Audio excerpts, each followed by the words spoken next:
Welcome back. A new report warns that artificial intelligence could gain the upper hand over humanity and pose, quote, catastrophic risks under the rules of evolution and natural selection. Meanwhile, California Congressman Jay Obernolte, who has a master's in artificial intelligence, is also warning against rushing regulations, claiming that Congress should identify the danger of this AI before moving forward. Joining me right now is the senior research fellow at the Center for Growth and Opportunity, Will Rinehart. Will, great to see you. Thanks very much for being here. Look, AI, we've talked about this over the years and the dangers and the threats around AI, not just for jobs, replacing people's jobs, but also bigger threats that it could turn against humanity. What's your reaction to all of this? Well, I think that that Rep. Obernolte is really correct here and is actually has done some really good work. You know, he's been saying that the big threat here isn't like the Terminator scenario. It's not robots with lasers coming out of their eyes. It's something that's much softer and much more concerning. It's questions about cybersecurity and hacking. It's questions about alignment, as it's known in the AI business. So the things that I think that we need to deal with in the near term are actually much more present. We kind of all know what they are, and I think there's a lot of shifting and trying to understand actually how we do this in practicality. Yeah, so tell me about the biggest threats of AI as you see it.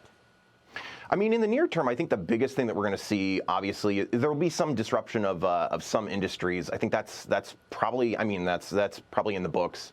The thing that I'm probably most concerned about in the near term really is cybersecurity issues, right? That what ChatGPT allows is for easy hacking. It allows for, you know, nefarious actors to use these technologies to go after critical infrastructure and you know, critical pieces that we really fundamentally care about. So I think that the hacking, the cybersecurity part of all of this, to me, is by far the most important. And again, what Rep. Obernolte has been saying is that that's the thing that probably we should be worried about first and foremost. But more broadly, I think that the letter that came out, and this was, you know, from Elon Musk and from Apple co-founder Steve Wozniak, what's really clear with that letter is that they don't really have a good sense of what should be done. They don't really know what tools we should be using to help mitigate the problems of AI. So there's really a lot of gaps that I see in that letter that still need to be filled out. So what about this plagiarism finder, Turnitin? It's adding AI detection capabilities after students have been using ChatGPT to write their assignments, Will. It's changing school, too.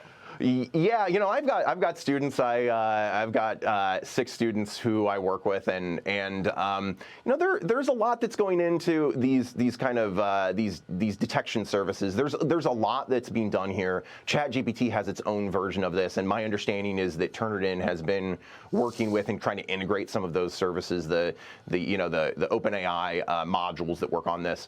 You know, I worry that I mean, obviously there's a lot that's happened very quickly, but fundamentally, what we're seeing with these sorts of programs is they don't do a really good job. We know that they're flagging a lot of material that actually is written by individuals that's clearly not written by a chatbot. So, you know, one part of this is that, yeah, we probably do need better detection programs and better detection services, but at the same time, it's pretty clear that they're not really all that good at detecting, you know, the fake from the real. All right, we will leave it there. Will, great conversation. Thank you, sir. Will Rinehart will keep a spotlight, certainly, on AI